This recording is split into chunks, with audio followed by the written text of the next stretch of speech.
अगदी बरोबर आहे. Zero tolerance. माननीय मुख्यमंत्री असेल, आपल्याला आठवत होतं की बदलापूरची जेव्हा घटना झाली तेव्हा माननीय उपमुख्यमंत्री आत्ताचे ते मुख्यमंत्री होते आणि तेव्हा विषय वेगळा झाला होता. तेव्हा तर पोलिसांना त्याचा एन्काउंटर करावा लागला. कारण पब्लिक आता लोकांची भावना अतिशय तीव्र आहे. कारण कोणाच्याही मुलीवर असं होऊ शकतं आणि यात मुली इथे एवढी लहान मुलगी होती आणि हा माणूस सुद्धा याचा क्रिमिनल रेकॉर्ड होता. त्यांनी 2-3दा त्याचे स्वतः बायको सुद्धा म्हणत होती याला जिवंत ठेवू नका म्हणून. अशा पद्धतीचं ते होतं आणि त्यामुळे या माणसाला आता मरेपर्यंत फाशी.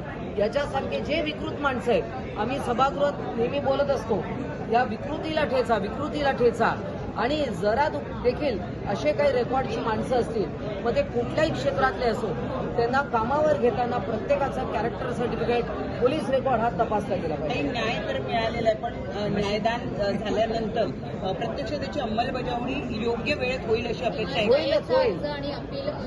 नाही बघा, आता मागे सुद्धा असे अनेक दयेचे अर्ज गेले होते आणि दयेचे अर्ज वगैरे आता राष्ट्रपती या महिला आहेत, कुठल्याही परिस्थितीत मला वाटतं ते स्वीकारणार नाही, त्यांना फेटाळूनच लावतील.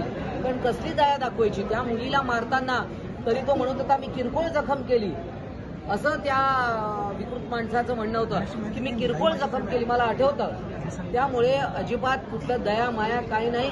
त्यांना फाशीची योग्य मरेपर्यंत त्याला फाशी दिली पाहिजे. त्याला देखील तेवढ्याच यातना झाल्या पाहिजे.